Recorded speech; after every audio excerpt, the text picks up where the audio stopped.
And then we get our kind of like, these are kind of like barbed wire fences. Yep. Was the idea. And mob skeletons get stuck in them. The spiders walk through them, Right. which is a fun part as well. See, It's it's kind of just skeletons another. here. I guess spider jockeys might have been effective here. You didn't have any spider Oh jockeys in this yeah. map, I don't think. Yeah, now that you say that, not really. That's Oh, one I could. place. Go Oh, ahead. you know, I could have put like an arrow spawner right here that spawned arrows from right behind here. And then Oh, would find wow. a That would different have been place. mean. Oh, that would have been fun. That's one of those what's it called again? Positional spawner data. We were Right, talking about earlier. right. Just small things like that. Yeah. Yeah, that Oh would be yeah, mean. I did use a cave spiders. All right, so we got some damage over time. Got creepers, we got skeletons, we got the spider webs to slow us down. Got a And this staircase that'll is slow us down and threaten fall damage. The blaze spawner is... It's in a pretty good spot. You could, so long as you just kind of let the blazes go by and ran past to try to break it, you'd be in good shape, I think. yep, and as you break the blaze spawner, the magma cube spawner spawns as well, and it drops on you. Very nice, very nice. And then we get to the fourth floor. Yes, the fourth floor of the citadel. Like I could have put the trap right here, Uh-huh. but that would have Got been too it. And obvious. on the Because other if you, side, it is right here. Okay. Got because it. then you would have been like, oh, it's right over here. Oh, then it's probably over there as well. Yep. Or you would expect it, and it kind of Yep. defeats the purpose of the Yeah. trap. It's important to break symmetry for stuff like that. And I think I recall, I think I went up like on top of some of the towers, and I don't think there was anything on top of the towers here. Nope. I put Which is, it's fine, because again, it's the last dungeon, and so I don't need more loot. I put slabs on top to maximize. Nice English. The natural spawns that you The get on natural the spawns. floor up here, yeah. And also, if you go, nothing spawns on the spikes as well because it's all void biome. So yeah, I really tried to Oh, keep. I never thought I about that. Yeah, I never saw any mobs out there. Okay. really So you're tried to keep concentrating all. all the natural spawns in here. Yep. And yeah, as you've lit All up right the in this floors spot. below, yeah, okay. It's really gets into a increasing difficulty. Right. And also these fence kind of things, they are also harder to. You can't just go underneath. Right, to get to the spawners, you have to go over and kind of into the fray of all the skeletons in there, or lob some TNT in there, or... Start getting creative. Yeah. Yeah, it's a simple little structure that's actually very effective for slowing the player down. And if you break these TNT blocks, you basically destroy your bridge as well. Right, pay some So price. it's another choice. Like, would you rather have the spawner or would you rather have the bridge? Like, easily available. Right. And then this is almost like effectively like another set of turrets over here. You have to like climb your way up here in order to get to the spawners to break them, and meanwhile the skeletons are just kind of wandering around here taking pot shots. Yep, and I don't think I've used many clusters in this map. Like Yeah, I right think this here. is only the second one we've seen so far. Cluster of 4 spawners. So, this crazy area with the trees, and there's a chest in the middle, and there's cave spider spawners up in, and I think there's electrified creeper spawners somewhere in here. That's the other side. This side is spiders, and the other side is themed about creepers. Got it. And That's what right, diamonds and That's what I. that sort. That's what I really like to do now. Is kind of theme around like small mini dungeons, and just to break up the gameplay more into smaller bits Right. instead of one big sloggy. And part. so is there any type of explosive trap on this side, or I guess it was just the electrified creepers that were blowing everything up on the other side? Yeah, that's only the other side. Okay. There's nothing with this one. And I guess I did the other side first, and so, yeah, then when I came over here, I was expecting it to blow up again or something. Yeah, that's kind of the duality thing again with the traps on the other side as well. Okay. But yeah, I enjoyed this area. It was very frantic. I kind of did my usual style of going forward and breaking some spawners and eventually going away and letting some of the gas despawns and different things before I came back for another round. But I could definitely see people just kind of like running like a man through here, lighting things up, just trying to avoid all the mobs, avoid the TNT blowing them up, and just try to do it all in one pass. It'd be fun and crazy. Yep.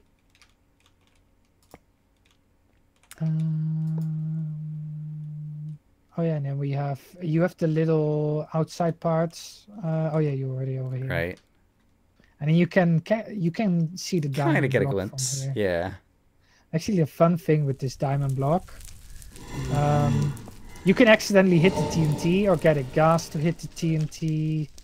And I kind of like that idea of you need to be careful on where blazes and gas are shooting and where you are swinging your pickaxe. Yeah, for nice but unnecessary loot. Yeah, I'm surprised people don't do this a little bit more often.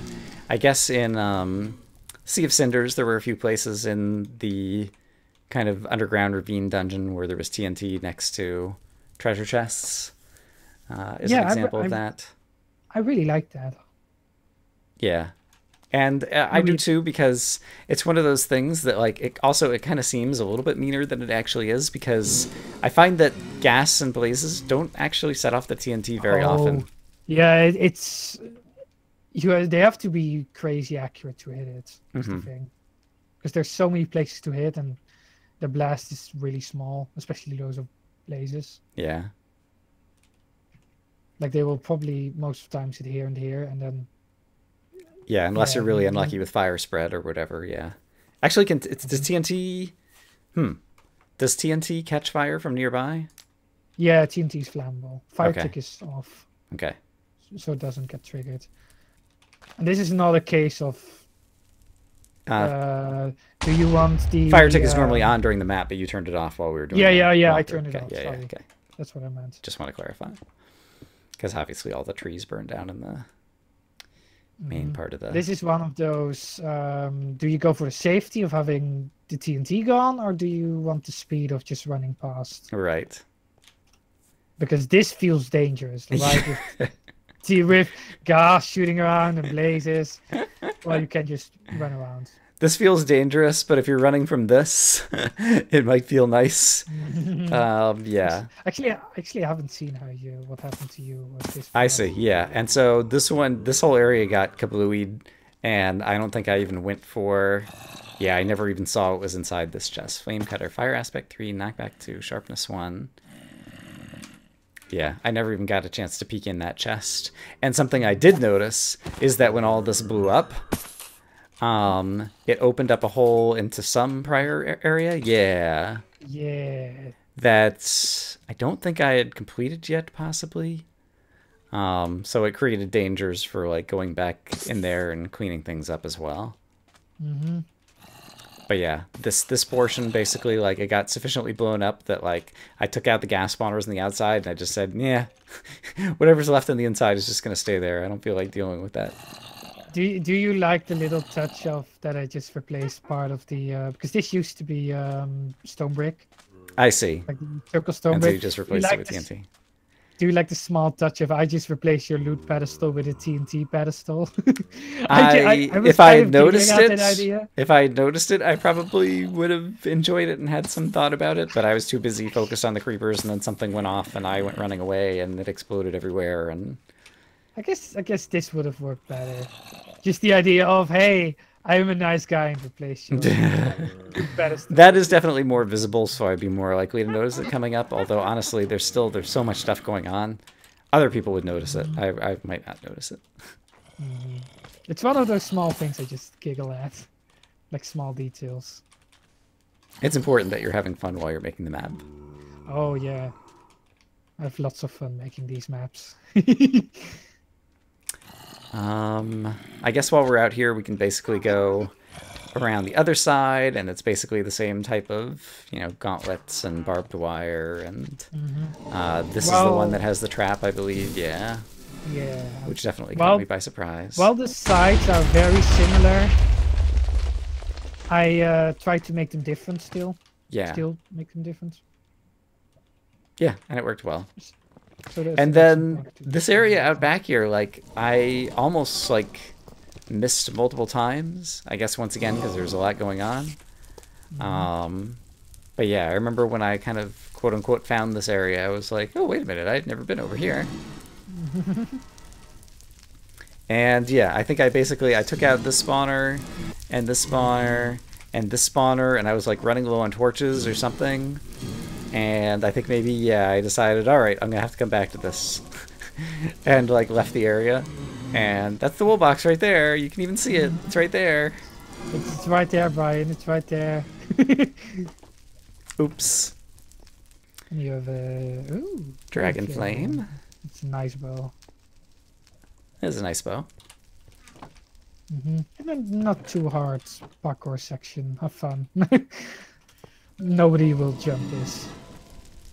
Unless you're a speedrunner. Yeah, I don't remember. I probably placed blocks knowing me, but it's relatively friendly. Like, there aren't... It's almost that you'd be going too fast or whatever and screw up the jumps that way, then the jumps are hard.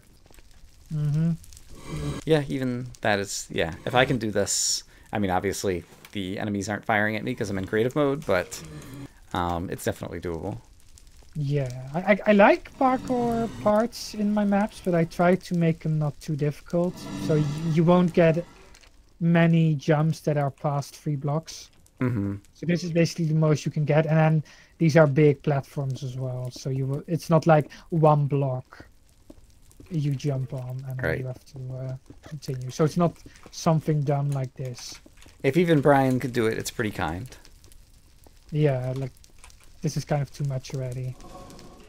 I forget, was there something underneath? I don't remember if I looked underneath to see if there was anything like down at a lower level down here. Something back there, I think back at the entrance maybe. Yeah. At the side here. Hey. Oh, that was weird. It was making noise. At the side here. There's 2 gas spawners. Oh, wow. Because it's basically like you have this ring around and you see the rules. It's basically like, come welcome me. I see. I did not realize that. And I presume they're also on the 64, but basically unless you're coming out to the wool, you're not within spawning range of them. They're at 16. The regular 16. Oh, I see. I don't want them to get triggered otherwise. Yeah, I think possibly 16 might even be too little. I almost wonder if it should be like 32 or something. They're just only meant to be triggered when you walk on the edge. Right. Which, in hindsight, when you have the water bucket, doesn't matter too much. Did you use the water bucket here? I don't think I ever used the water bucket in gameplay. I was waiting to get a second one to duplicate the water. I did. I like filled an entire chest full of glass bottles with water so that I could take the water away and still have plenty for potions later. But yeah, I had fire resist potions, and so like the water wasn't that important to me for that, and so doesn't matter too much. Yeah. And yeah, it wasn't until I read the comments later about using the glass bottle and the cauldron to duplicate the water on my own. Then I probably would have taken one along, but yeah, fire resist plus ender pearl kind of like trumps the water bucket at that point. Yep. And we also have this sneaky little skeleton. Right, and so I think I did find this. Yeah, at some point. I really liked it when you walk forward and you didn't see it, and then you come back and all of a sudden you get shot in the face. Yeah. Does he have a punch bow? I didn't notice. No, that felt too mean. Okay. Just normal skeleton to kind of scare you. Okay. I don't really like punch too much. Yeah, there's no. I will point it out later. Okay. In the final room. Yeah, when I lose control of my player's movement ability, I don't know, movement is like the big thing. It's like the more movement control you have, the more fun people tend to have. But it also means the less difficult everything becomes. Speed potion makes you powerful. Jump boost makes you powerful. Anti-knockback, knockback resistance makes you powerful. And all those things give you control of basically your movement throughout the map. I've personally also really liked when, because basically it's how dynamic everything is, what you're talking about. I also really like when mobs are dynamic. So the strafing skeletons. I kind of like that because back in the beta 1.7 days, Right. like skeletons would always strafe to the left. Yep. So that was kind of dynamic, and mobs would walk right at you instead of, what right. kind of do. And creepers would also, when they start to blow up, they would not. They would start strafing. Also. Yeah. Just all that dynamic moving is kind of what I also really liked of that version. But the thing I hated in beta is that they always strafed in the same direction. I always thought that if they just made it so 1 in 10 went a different direction, it would have made the difficulty twice as hard. Oh, yeah. But yeah, basically with the skeleton, it was just like all you had to do was like get around, always get around the left corner or whatever. And yeah, skeletons would never get you in beta. Yeah, that's kind of the difference between that old AI and this AI. This AI is less direct, but it is smarter. Right. In the long run. Yeah, they finally gotten to the point to where the AI, I think, is pretty decent for the most part again. Like, there's still obvious, like, kind of bugs and exploits that you can do with it. But it's sufficiently good that occasionally mobs will, surprise me, and it's sufficiently, especially the skeletons, the way they just kind of go crazy sometimes when they're targeting you or whatever. Like, it's like 360 and then shoot you. Oh, I actually hit you. Whoa. Oh, never mind that shot. We only saw the first one render. Don't worry about it. Yeah. Want to take the lower route now, and then we can blow up the TNT. All right. The library lower route parts. Oh, got it. Yeah. This was a tough room. Especially because there are so many walls and so many spawners, so it's kind of condensed gameplay. I think Preox and Travel Dog died in here once. I see. I don't think I saw them play through this part. I only watched part of their stream when they were in this castle. Right. And then these little library, right, yeah.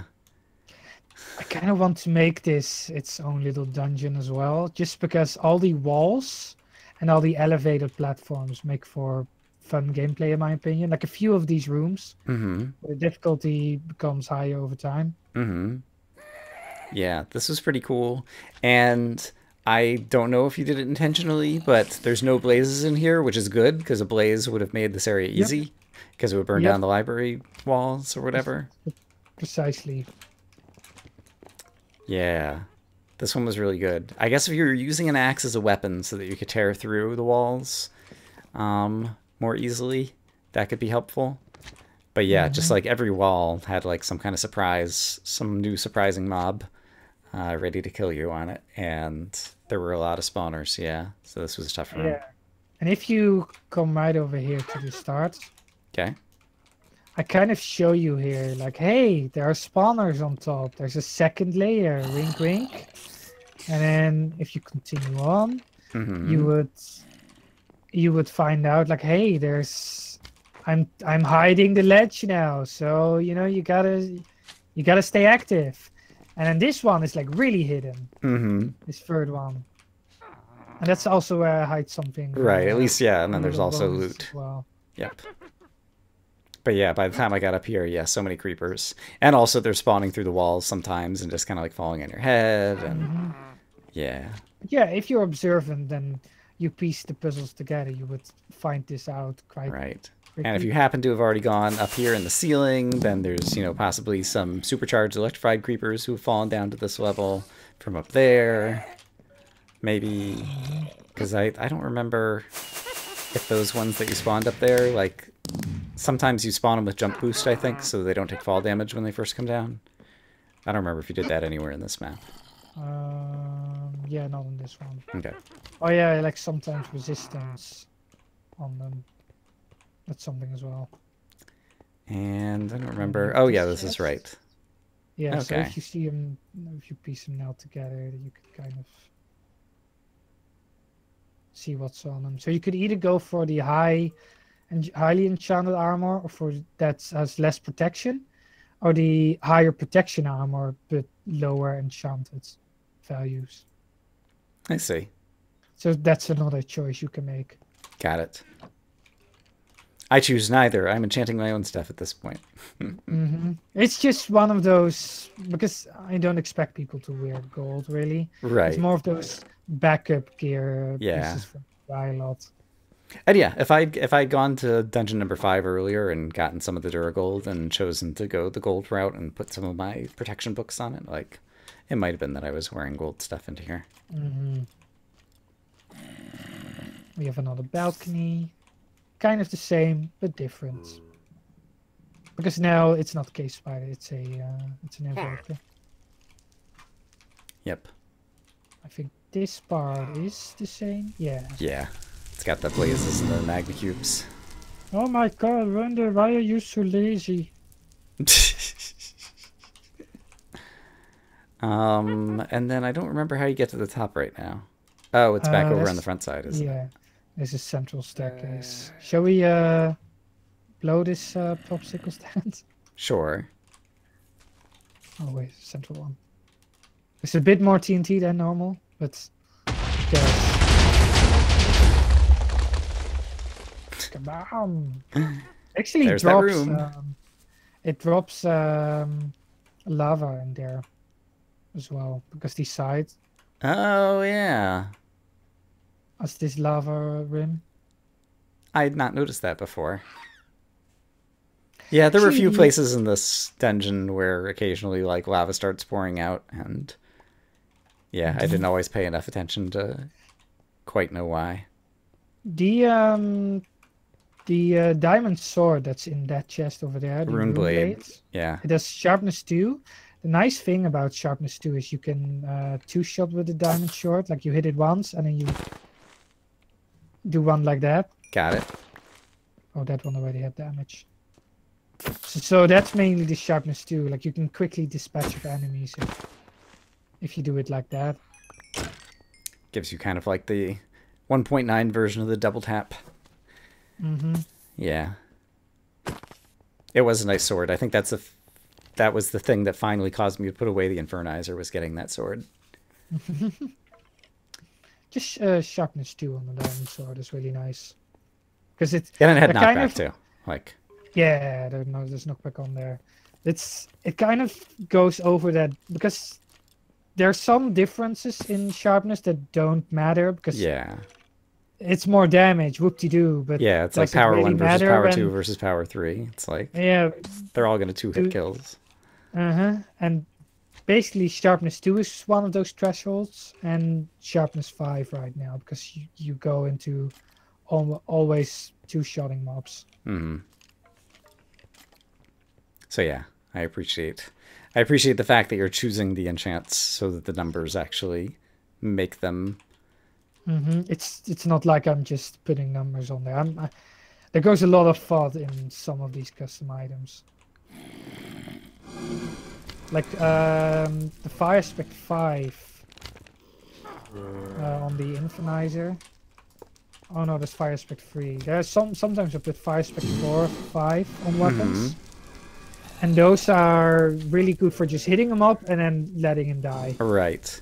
I remember back in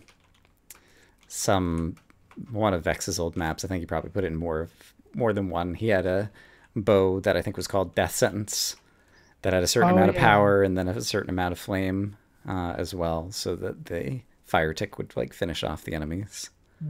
Flame on a bow does actually, like flame 2, flame 3 does nothing. Right. Because it's only flame 1 exists. Yeah. The fire spec does. The whole way that Mojang does the numbered enchants just makes no sense at all, but let's not even go there. And these kind of like The sconces that occasionally don't have flames and have a blaze spawner instead. I never noticed them not having the flames, which is one of the reasons I didn't find that black shulker box. But I do notice when the blazes come out of them, and then it, you know, once I'd found one, then they were straightforward to find. One of those little details again. Now I know where to look. And then you turn the corner, and you find a charge creeper in your face. Yeah, that's a good place. You're coming up the staircase. It's like the last moment that you'll see it. Oh, yep. Here you are. You can't escape the infinizer. Settle down there, Render. And then you get up here, and then it starts to get all... Yeah, this is where you talk about, you know, like the things ramping up and ramping up. Yeah. This is where I start to show no mercy. Right. Let it rain, let it rain. 4 creepers, magma cube, ghast, blazes, more TNT all around, magma riders, another gas spawner, another set of 4 creepers. Yeah, on a double evoker combo. And I think there was, yeah, the diamonds and the diamond pick, rock crusher, efficiency 4. Very nice. It's a really nice pick. It is. Not really that useful at the end, but it's nice. Yeah. And it might be symmetrical up here, Render. Not so sure about this. Oh, poor you. Literally unplayable. Unplayable. So I will make another map for you, don't worry. Just for me. No one will see it. Right, so I came in here, and... It's completely lit up, and then silent, there's no spawners, and then it's like, what trick is he now going to pull out of his hat? Alright, and then there's this stairway down. And I remember when I first got here, I was like, oh man, it's going to take so long to walk down here, and it took so long to get back up there. Anywhere I die is going to be an inventory wipe, because I won't be able to make it back here in 5 minutes. And then I immediately had to eat those words, because you go down here, and there's a shortcut. And you also did the trick with the glass again, so that you can't kind of see all the way down. To make it feel like you're really going down into the final part. Like I'm constantly ramping it up with all these different kind of techniques. Like you're going really high, and then I instantly make it seem all peaceful, and then I show you the whole staircase down. That's kind of imposing. So you have time to look at it.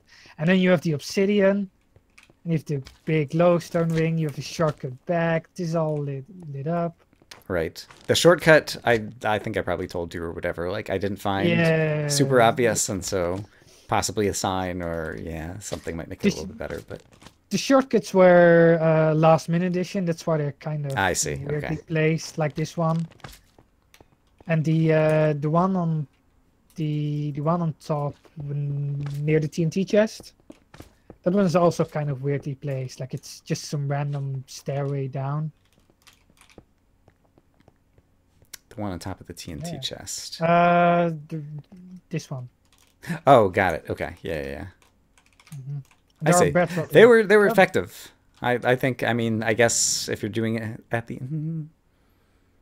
There's bedrock on between as well. Yeah. So it worked in terms of locations. In any case, like I feel like you got that right, and just possibly the kind of like calling it out detail or whatever was the only thing that could be improved. But I found them to be good locations for this dungeon. There's bedrock in between all sections, so you can't just skip it if you hear a mob. I lied at some point earlier because I said I had the fire resist and I didn't use the water buckets. And I forgot. When I got into this place and got a feel for what was happening here, I decided at some point I'm going to fall from the top and die and lose my stuff in the lava, and so I brought the lava or the water bucket here and put out most of the lava on the bottom so that if I did fall and die, it wouldn't mean that I was going to lose all my stuff. You're such a liar, Brian. I am. So I did use the water bucket. That's a safe bet, yeah.